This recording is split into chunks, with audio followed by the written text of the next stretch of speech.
This is one of 5 factories in the Silentnight group, producing upholstery to be sold by you, our retail customers. The success and continued prosperity of these factories and the many hundreds of people employed depends on your ability to sell the products we make.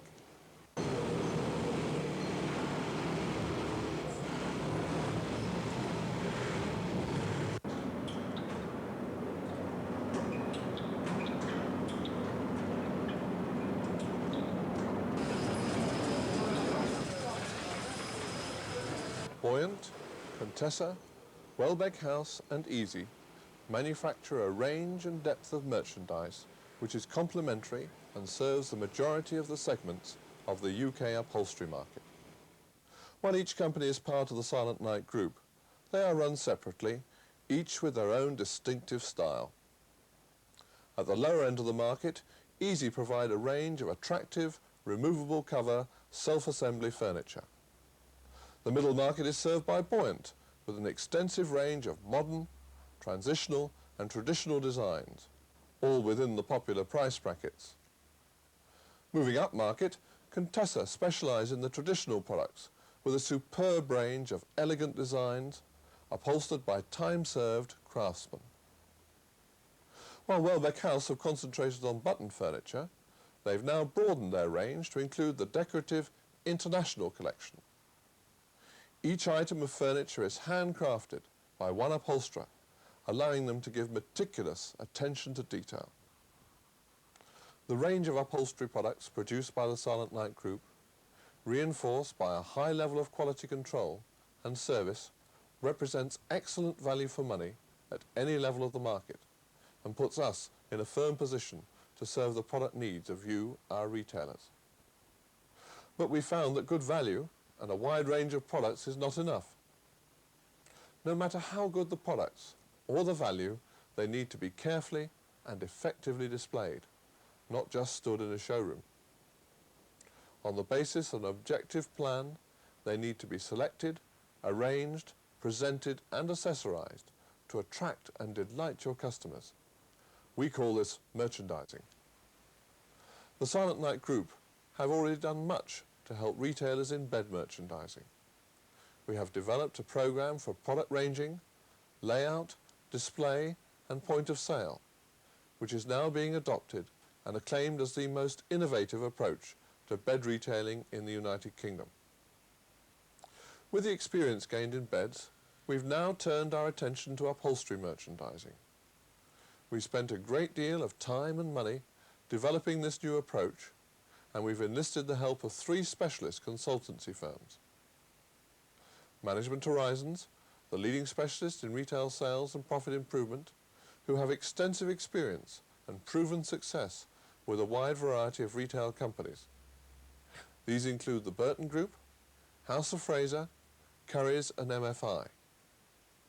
We've retained the Saunders Design Company, who are a leading retail design consultant, specialising in product layout, display and point of sale. David Saunders has many years of experience in product and retail design and is well known for his work at Foster Menswear, Mackay Stores, Maples and Waring & Gillow. From the United States, we've retained the services of Mr. Orvis Bryant of Bryant Forney, a leading specialist in furniture and retail accessorizing. Orvis has specific experience in designing and accessorizing in over 800 furniture stores in the United States and Canada. In this program, we'll see some of the work carried out for us by these specialists, which we'll be making available to you to help you build better sales and profits in your upholstery department or shop. Peter Baker takes up the story.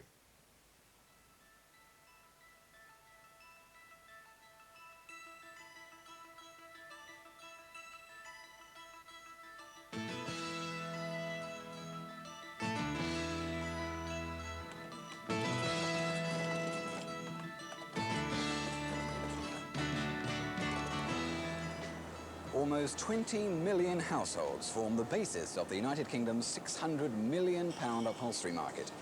More than 1 in 20 households will purchase this year, but competition is fierce, tastes and spending patterns are constantly changing.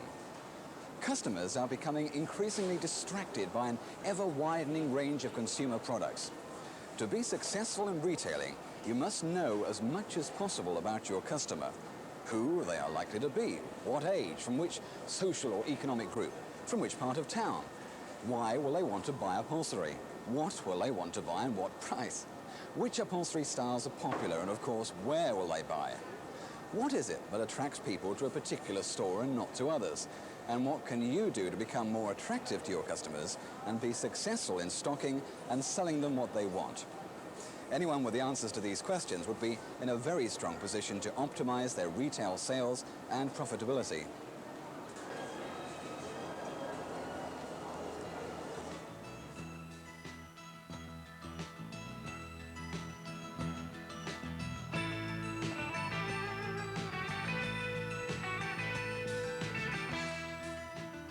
The upholstery companies in the Silentnight group are keen to improve their market position and realize the best way to achieve this is to help their retailers become more effective.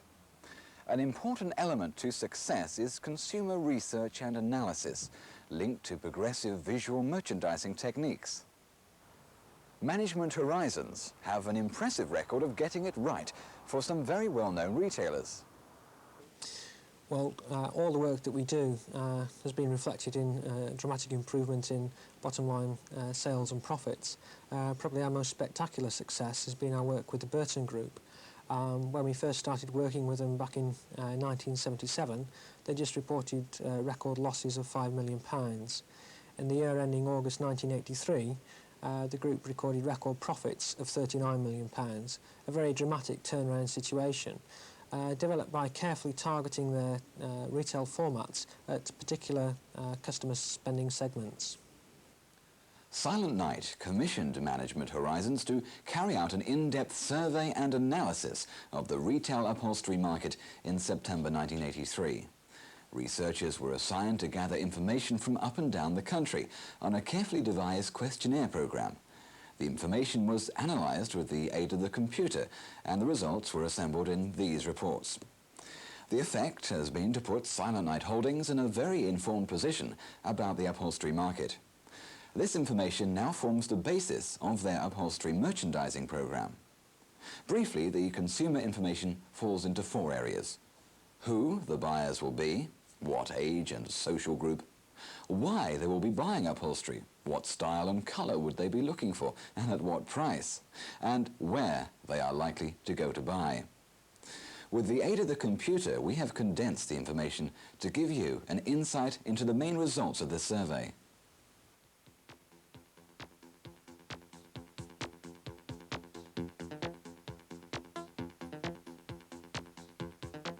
Let's look at who the buyers are most likely to be. At first glance, the figures can be deceiving, particularly when looking at age of head of household. From this, you might expect the bulk of your sales to come from consumers in the older age groups. Not so. Just look at what each age group actually spends. 80% of all upholstery spending is by people aged 20 to 54, with 60% being between 25 and 44 years old. If one looks at, say, the unemployed, inactive and retired households, they account for only 16% of the spending on upholstery, whereas people in employment account for over 80% of the spending on upholstery. So it's these people that really you have to be looking for when you want to sell more furniture. There are really 2 main categories of furniture buyer. There's the person who's in the market for their first purchase, who we call first-time purchases, and the people who are actually replacing furniture that they've previously bought. The first-time purchases are very heavily concentrated in the 16 to 34-year-old market, really as one would expect. And then the replacement purchases tend to be a little bit older, particularly at the bottom, and stretch out into the older age groups. The implications at the older end are for the retired people. They spend relatively little on upholstered furniture. In fact, although they account for something like 26% of every household, that's 1 in 4 of every household in the country, they account for only 7% of the spending. The reasons for buying upholstery fall into 5 main categories. 33% of all sales are due to existing upholstery being worn out or just shabby. 17% from people who have new ideas about their home furnishing, possibly as a result of good visual merchandising, giving the purchaser new aspirations of home adornment. 11% of sales are due to people setting up home, although not all people buy new at this stage in life. Moving house is also an important occasion. And 8% of people just want to change for numerous other reasons. But how should the retailer respond to these reasons for purchase? I think really there's sort of two different areas here. The people who are buying with relation because they're setting up home or whatever are in the market anyway, and they're going to shop around and look at a number of retailers before actually making their purchase.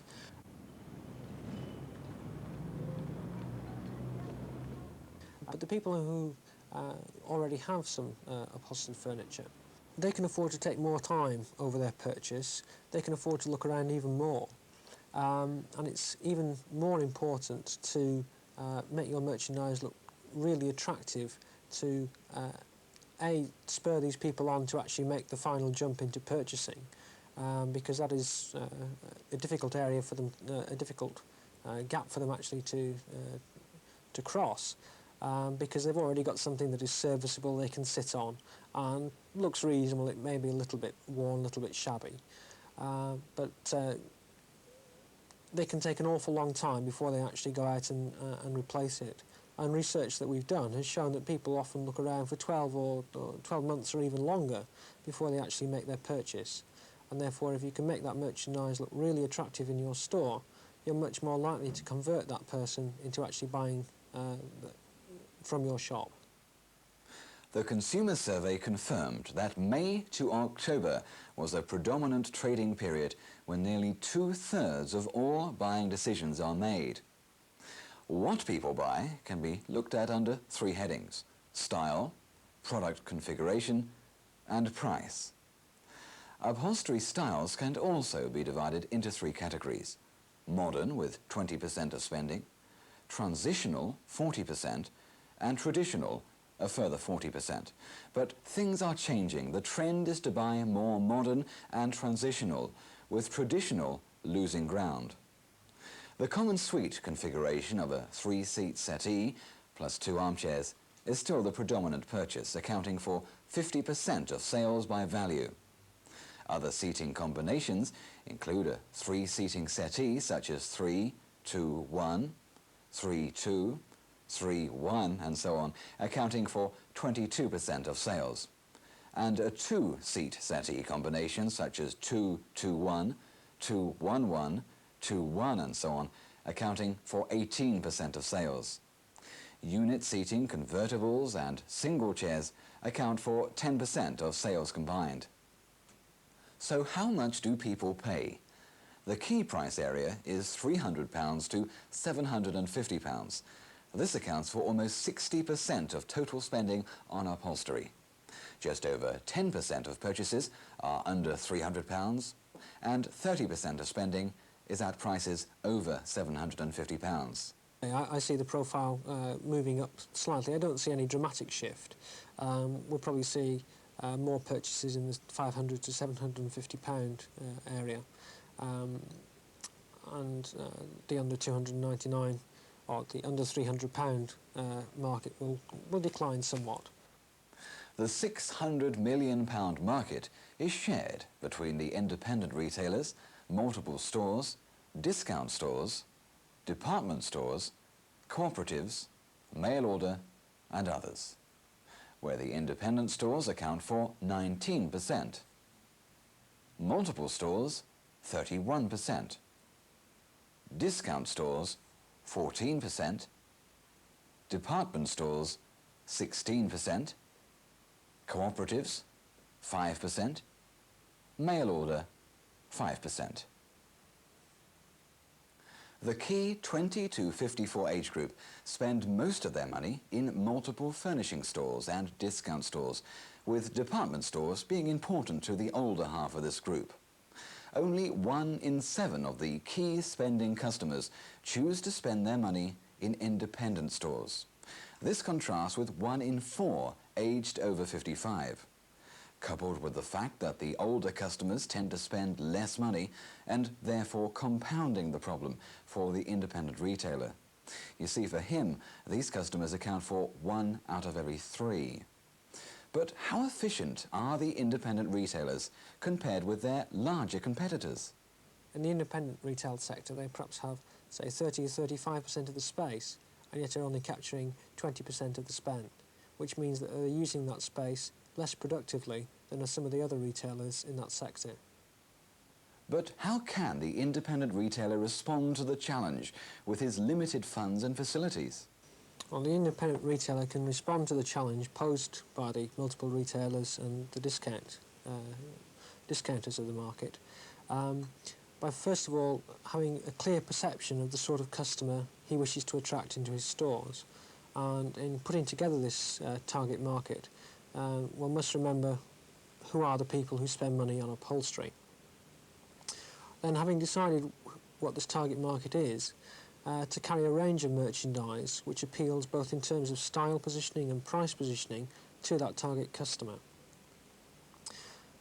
Having got together the merchandise offer, the technique then is to present this merchandise in an attractive way, so that it is properly accessorised and therefore will increase the actual perceived value of the merchandise, putting together room sets and furniture groupings which look very much like the customer's own home.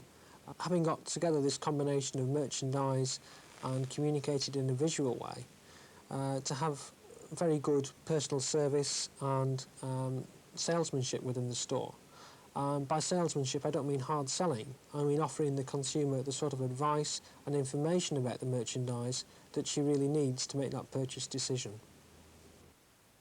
So the young spend more and the old spend less. Unfortunately, the majority of independent retailers attract a higher proportion of older customers and therefore make less money on a given sales floor area.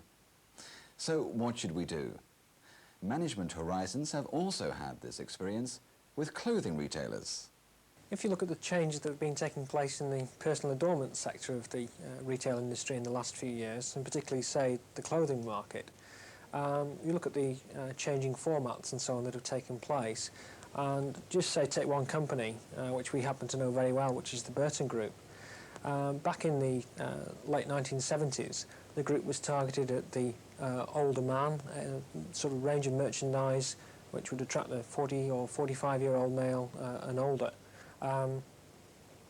The stores now carry a range of casual wear, jeans and so on, which is much more in keeping with the modern man. As in the clothing market, we've seen this shift from selling the commodity of clothing to the personal, selling the concept of personal adornment. We're also seeing that concept coming through in the furniture retailing market now. As opposed to selling just the commodity of furniture, furniture retailers are increasingly selling the concept of home adornment, which is very, very important because, as you can see from some of these photographs here, when you just put the merchandise out in rows and you stack it as close as you possibly can, you don't really give the customer the opportunity to see what the merchandise is going to look like in her own home. Merchandising has 2 distinct elements. Product merchandising, that's getting the right products in terms of style, price and seating combination, and visual merchandising, which is communicating the merchandise to your customer. Visual merchandising can be greatly enhanced by accessories. Orvis Bryant has designed and accessorized over 800 stores in America and Canada. Well, I think they don't understand it in the furniture, home furnishings industry, as we do in the automobile industry or in women's fashions or men's fashions. People are used to it in the automobile industry. They go in, they buy a car, they look at the car, and it's fully accessorized. Mag wheels, the stereotape deck, the automatic brakes and whatever. You go in to buy a suit. You can't buy a suit without the salesperson saying, let's have a tie. A woman goes in, buys a blouse. She's got to have earrings and necklace.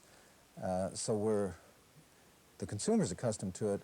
We just haven't brought it into the furniture industry.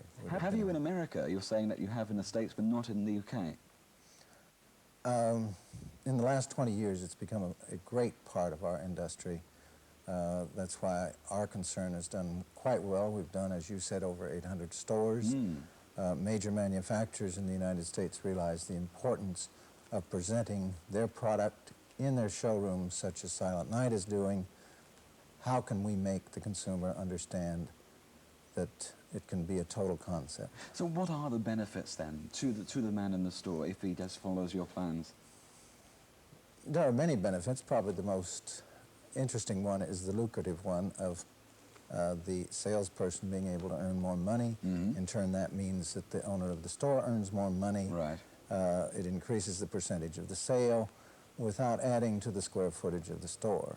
So many stores are very concerned about how can I increase my sales. The best way would be if I could build a bigger store or add on. We say that you can increase your sales 10 to 15% by using vertical space and by using tabletops and selling the accessories. Well, you've been going around into UK stores. Basically, what have you found? Have you found wasted space? Have you found, space that could be used for selling accessories?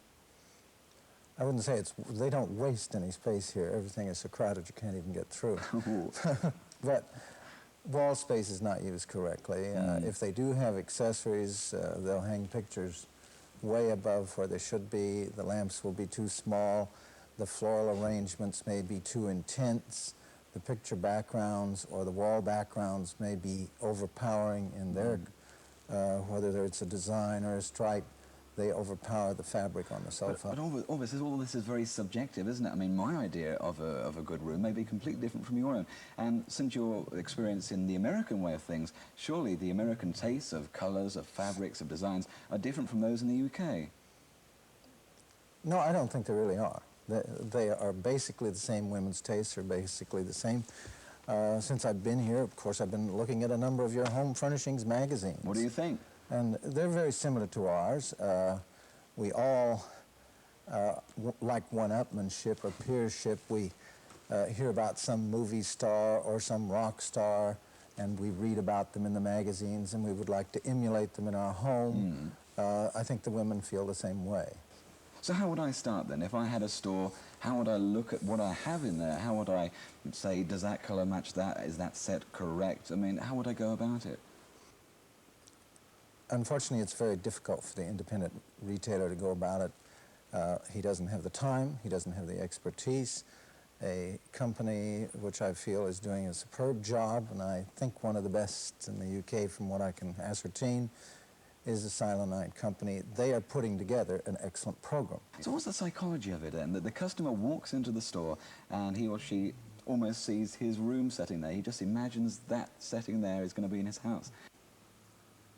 Well, what it's finally doing is bringing into the retail store the concept that they are seeing in the magazines. They watch it on television set all the time, whether they're watching American shows that are produced over here, such as Dynasty, or in Dallas, any of the shows that have beautiful room settings. They see it in magazines, and then they come into stores and see nothing that emulates what they've seen in the media. And finally, if a store is able to present it to them, it's going to be much easier for them to buy. We're making it easier for them to buy. Buying furniture is a very traumatic experience. Unfortunately, people don't buy that often, and so we just make it easier. That's all it comes down to. Well, so what does it all boil down to? Does it all come to colour match in the end? Of course, you're starting with upholstery usually. Those are your large key pieces. If you're setting up a room, you have several things you're concerned with. How's my traffic flow going to be? What's my conversation piece going to be? You always have two chairs together with a table possibly for lighting. You will have your upholstery pieces will be the keynote in all probability for your color. Now, how do I keep it looking good? Well, I'll assure you one thing.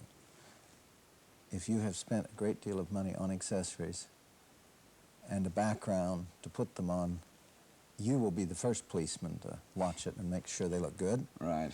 Secondly, if it's a larger store, you may have to assign certain areas to each salesperson that they're responsible for. So how much better will my store actually look? Is it really worth the effort? I think it's dependent upon whether you want to make money. It's totally worth the effort because you're going to sell more, you are going to maintain that customer in your store. You're not giving her the opportunity to go to a department store to buy that lamp, that picture, that carpet. You have it in the store. The furniture industry has allowed department stores and specialty shops to take business away from them. This kind of concept is going to bring it back to the furniture store. Even in a small space store? Certainly. Even more so. The smaller store has the opportunity that a large store does not have to have intriguing, fun, exciting displays that emulate what they're seeing in magazines. And they may see a lamp or an accessory that they will take home immediately. But it's going to be impressed in their mind, where did I see that beautiful sofa? Where did I see those tables? And they will come back. Here at Salterforth, Silentnight have built a complete furniture shop, incorporating all the products and visual merchandising recommendations of their consultants. David Saunders of the Saunders Design Company has been responsible for the layout and design of the shop, and he's here to tell us about it. Thanks, Pete. The first point to remember in upholstery merchandising is that more is not necessarily better. Don't try to get the most pieces onto your floor, but the most pieces that will allow you to show them at their best. After research, and from our experience, we find that an average of 130 square feet per upholstery group, or 8 groupings per 1,000 square feet, gives you the best scope.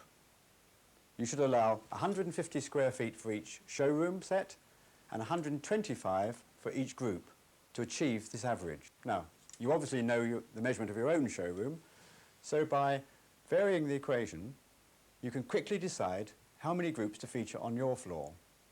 Now, our showroom here at Salterforth is 2,400 square feet, so we get 18 groups. At the front of your showroom, you need a clearing to let your customers orientate themselves and take in the offer that you're making. And you should allow one grouping area free for this. Thus, in our 2,400 square feet showroom, we will have 17 groups. The next consideration is the ease and comfort of customers moving through your showroom. You should now plan your major walkways. Our showroom is rather long and narrow, so we've planned 2 main thoroughfares looping at the back of the shop. In this way, no one has to either meet a blank wall, nor do they have to double back over their tracks and see the same goods twice. Having decided on your looped walkway, we can allocate our groupings.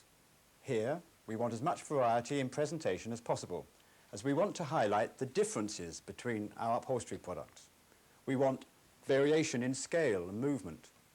Now, a good rule of thumb is to plan 1 full room set of approximately 150 square feet out of every 6 groupings of roughly 125 square feet. This allows you to feature some groups in a wholly believable lifestyle and create exciting areas. We would normally have 3 room sets and 14 groupings in our showroom. We want to make this maximum impact at the entrance to our upholstery show. And so we've placed our 3 room sets at the front. We want to achieve superiority over our competitors, and we make an immediate statement of this superiority at our entrance. The showroom would then be a letdown if all the other upholstery was in groupings only. And as we're aiming at getting the most variety out of our display, we have placed 1 more room set at the rear, around which our customers pivot to make their return down the showroom. So you now know where your room sets are and what your traffic pattern will be. The next thing to do is to get the customer to meander down your shop and study the displays. Don't have straight corridors with settings off at right angles. Your customer will see the end of the shop wall first and will tend to rush down the aisle. Slow them down. Get their interest with focal points.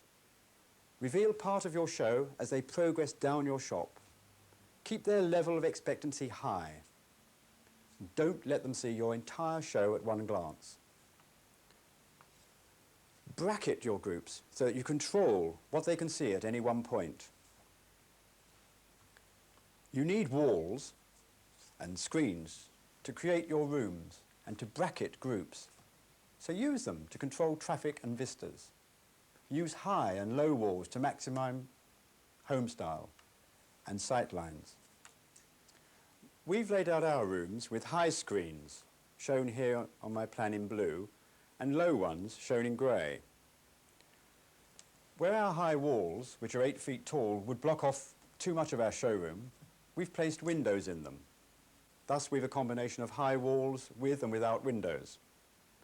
And down the middle of our shop, we have windows in all the walls that are running across, so that you can see across and through the room sets to the very back of the shop. Now, these are full windows to help create the feeling of real rooms, but they help you see more of the showroom and help shop security, because your customers never know when they can be seen through any of the many windows. Now, your cheapest way to create room sets and room groups is obviously to use your side walls, plus any windows that are suitable. You start by bringing out your walls at right angles, either high or low, to make 3 sides of your rooms. Now, use these walls. Vary the height of them. Vary the length to help the aisle meander. Vary the details of the walls, I mean with windows or without windows. And vary the width of the rooms. Remember that high walls creating room sets also give you the reverse side as well. So you'll end up with full room sets, groups with high and low walls, and low wall groups. You will have variety in the overall treatment. We'll help you to plan your store layout to maximize its potential. We suggest that your screen walls should be planned as permanent ones. Research shows that there's an optimum layout for any one size and shape of store, and there's little need to have movable partitions. Certainly carpet the area first and place your walls and partitions on it so that you can move them in the future if you need to. But by thinking of them as permanent, you can wire them properly for power, for lamps, etc., and give a credibility to the rooms. For some reason, temporary screens on flat walls are not so successful in suggesting the environmental lifestyle that your customer wants. With careful selection, we can emphasize the difference of styling in upholstery to attract our target customers. Don't mix styles and types just to get variety. Place together furniture that will attract the same age group or taste level of customer. Now, we can divide upholstery into 3 main styles and lifestyle groups: modern, traditional, and somewhere in between, transitional. And to approximate to where the market is strongest in the UK, we would want, in our showrooms, 5 modern suites, 6 traditional, and 6 transitional groups. By placing all the modern groups down the right-hand side of our shop, transitional in the middle and traditional to the left, we can attract customers with different tastes without alienating anyone. By having each of the 3 styles shown in a room set at the front of the shop, we highlight the breadth of our offer. On entering the shop, customers who like modern furniture will be drawn to the right aisle and progress through our selection in the order that we want them to. Similarly, traditional customers are attracted to the left aisle. Transitional furniture is offered as an alternative on each aisle. In this way, you can plan where your various suites will go by their style. You can further plan a progression by price. By deciding to have your traditional offer to the left of the store, you are controlling the order in which your customer sees these upholstery pieces. So emphasize what they get for their money. In our comfort shop here at Salterforth, our traditional offer goes from £11.99 to £5.99. Our transitional from £9.99 to £4.99, and our modern from £6.99 to £2.99. We're starting with the most expensive at the front, but with one very important exception. We've chosen for our 3 room sets at the front our best value for money or best seller priced suites. Our pricing progression then works from here back, allowing you to sell your customer to a higher priced product. On entering the shop, our offer, shown in 3 distinctly different style settings, are ranging from $10.99 through $5.99 to $4.99, thus giving a good average spread of our offer. It's not our most expensive, it's not our least expensive, it's our best offer. Having planned your price points, select the brand and range to suit these prices. All you now have to do is select the items to show in each range and the fabric and colour. The research shows that 7 out of 10 purchases of upholstery are made in exactly the same style, fabric and colour as displayed on the sales floor. So this selection is very critical, and we can help you with these. Choose your fabric and colours, not only because they're the best sellers, but to give as much variety as possible. Place pieces of fabric over your plan and look at the colour progression. If the selection looks too monotonous or is too dominant in one colour area, select a different colour, say the second best seller. Remember, variety is what attracts the customer. With the fabric and colour chosen, you can use decor and accessories to highlight these colours, adding perceived value to the products. Although the 3-piece suite remains just over 50% of purchases, other combinations are important. Select items from each group to give variety. Use 3-seater, 2-seater and 1-chair combinations, or 2-2-1 combinations. Set as many different types of pieces as are possible onto your sales floor, and use this variety when placing the pieces in your groupings. As your customer approaches the entrance, don't have all settees or all chairs on the main wall. As the customer looks across the store, they should be seeing varying combinations of pieces. Plan it before you order your sales floor stock. Cut out cards to scale and place them on your settings. We'll advise you on the most critical elements. These are style, price, the seating combinations themselves, fabric and colour, and quality and brand. And then, of course, the all-important accessories. Accessories create the lived-in look, add excitement, a change of scale and texture, and can further additional sales. Plan from the start where you will require tables. These fill corners allow lamps and objects to be placed on them, and in front of upholstery, pull the group together. Use the style of your tables to emphasize the style of your upholstery. Draw them in on your plan so that they are an integral part of your layout, because they will dictate what accessories to show. We in the UK are still many years behind the USA in accessorizing upholstery, and the most successful USA upholstery stores heavily feature accessories. They're mainly tables, standard lamps, pictures, mirrors, table objects and plants.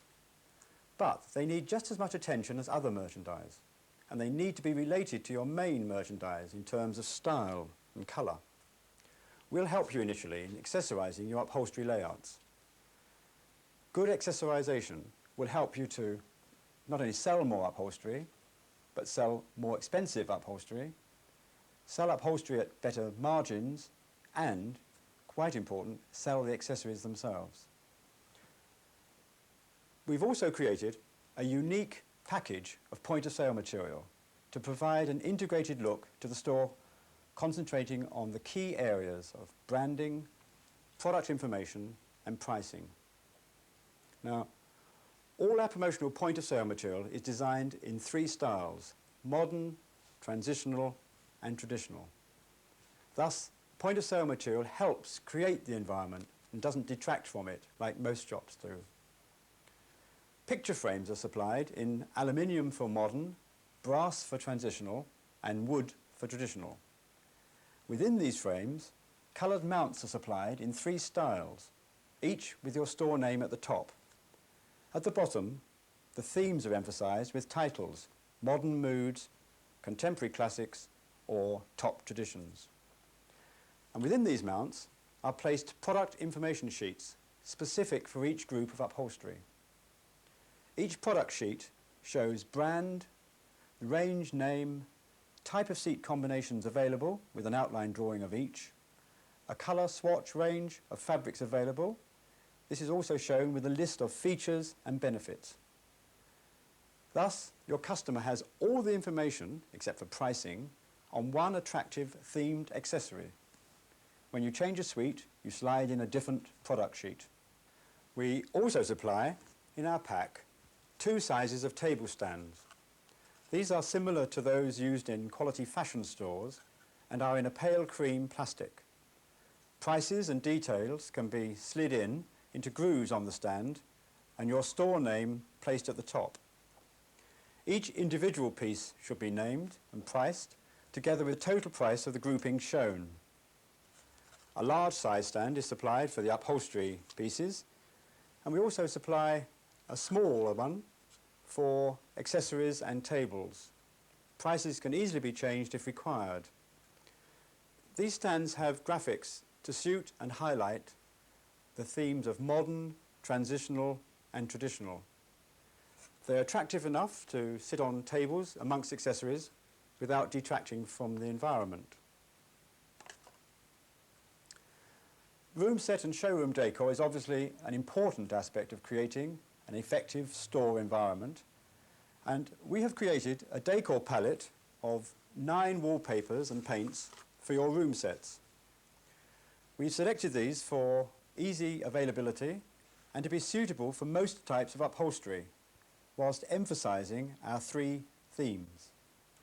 We're also suggesting a light Berber type carpet to unite the room settings and to give a neutral background to your sales floor. The flecked carpet should not show traffic marks too badly, but will give an attractive look to your store. We'll suggest decor for use in your store and the room sets. And now for lighting.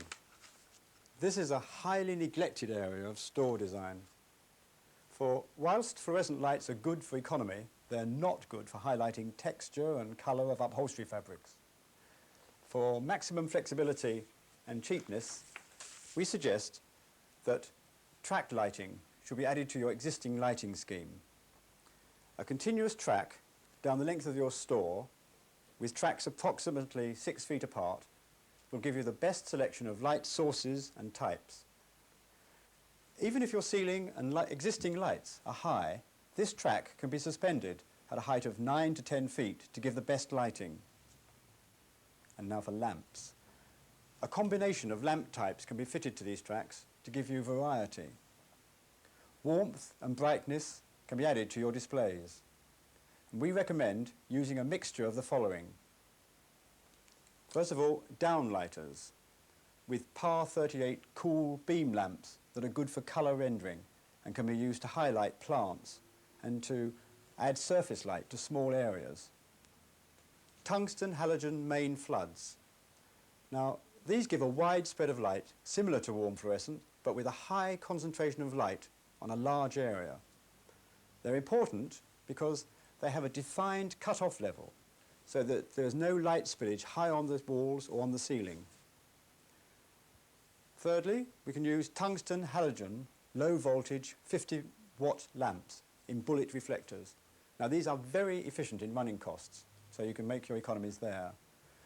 A centre point cap can be fitted to give a tight beam or left off to spread the light more. 4, we have the old favourite with all of you, parabolic adjustable spotlights to give an adjustable light beam. 5, we're suggesting standard PAR 38s, pop spheres for bright spotlighting. Now, these lamps can be used in combination to give variety of lighting depending on the moods and colours of the upholstery. They all clip onto the same tracks, so there's maximum flexibility. We find that an average of 5 per group, or roughly 1 lamp per every 30 square feet, is recommended, although some rooms will only need 3, whilst others 7, depending on the mood you require. Track lights can be used in combination with fluorescent lamps, but generally speaking, they're counterproductive. because the flat, bright light of the fluorescents negate the drama and excitement of the spots. We'll be very happy to help you with your lighting when you get into your upholstery plans.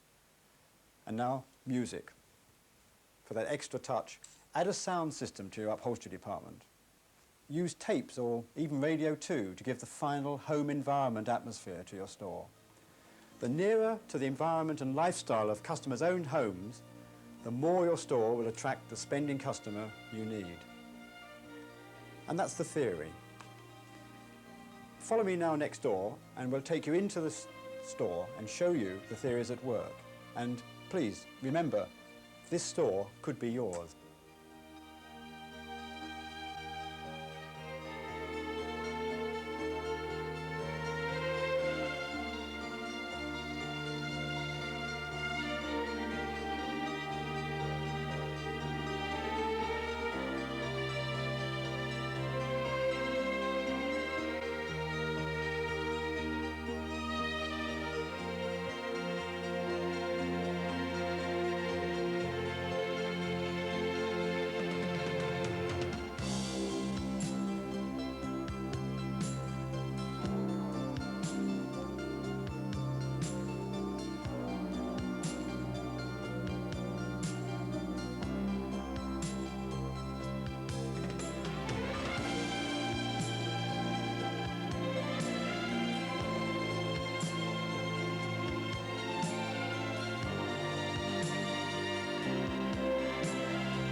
I've taken you through the theory of laying out an upholstery showroom.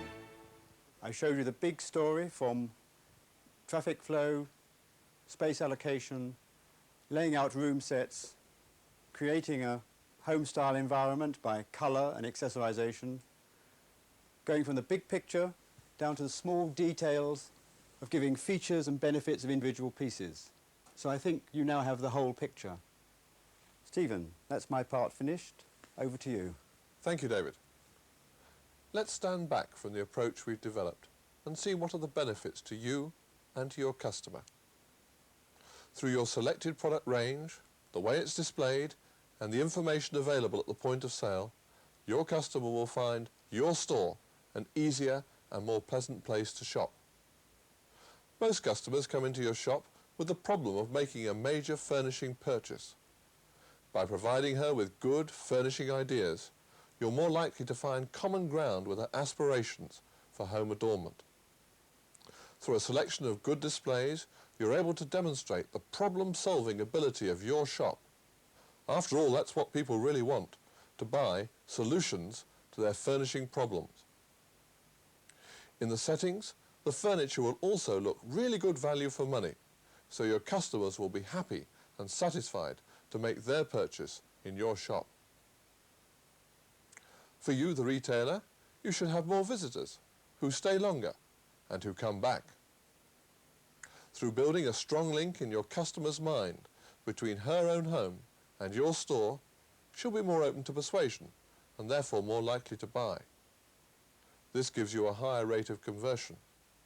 But more than this, you're more likely to have sold her more expensive upholstery at better margins, plus some occasional tables and accessories. Altogether a bigger transaction. Equally as important, you've a customer who'll tell her friends about your store. From the experience we've gained in our bed merchandising program, your salesmen and staff will respond well to this new selling environment. Lastly, and most importantly, we believe that if our recommendations and principles are implemented correctly, we expect your store to increase its upholstery turnover by at least 20%. So what's involved? How can we work together to achieve this increase in your business? First of all, let me tell you what we're prepared to do. Initially, we'll give you advice on space allocation and ranging related to market spending. Then we'll provide information on your local market size and plans for the interior of your upholstery department or store. Then we'll provide help with the implementation of the store redesign, although the primary responsibility will be with yourselves. Finally, we're prepared to carry out the initial accessorization and to provide you with an ongoing guide to accessorization. In return, we require 1,500 square feet or a minimum of 50% of the upholstery selling space in your store for the upholstery products of our group companies. You'll be required to make an investment in your local market survey, the cost of remodeling the store, and the point of sale material. If you'd like to proceed with us, and I very much hope you will, we've produced in the accompanying book a store planning sheet. If you would then measure up your upholstery department, marking in the features required on the sheet. Then we'd like you to provide us with a list of your current floor range, giving us detail of style. That's modern, transitional or traditional, together with model name, price and brand. Finally, we'd like to know if you wish your range to lean in any particular direction in terms of style or price. Then I'd like you to send it to me, Stephen Hyde at Silentnight Holdings, and then we'll come back to you with our recommendations on store planning, merchandising and a visual merchandising program. The petitioning system and point of sale material have been designed specifically for this operation, and with the benefits of our purchasing, we're able to make these available to you at a very reasonable cost. Because each store will be individually designed, the use of petitioning and decorating will vary considerably, so it's almost impossible to cost the operation until we have your information. It's worth bearing in mind that the petitioning can be treated as a permanent fixture and therefore isn't charged against your profit and loss account in the first year, and you'll be able to write it off over several years. The only example I can give you at this stage is the cost of petitioning and decorating our own shop here at Salterforth. The remodelling cost, excluding the wall cladding, amounted to £3,000 for our 2,400 square foot store. If a store the size of Salterforth was taking £50 per square foot per annum, which is fairly typical, a 20% increase in sales would yield an increase in turnover of £24,000, which would in turn give a net increase in profitability of £6,000 to £7,000, with improvements of margins to add on to this. And we would also expect higher sales of occasional furniture and accessories. So as you've seen, this program has been designed to increase your business and generate a high return on your investment. Well, that's it for us. Thank you for watching the program, and I look forward to working with you.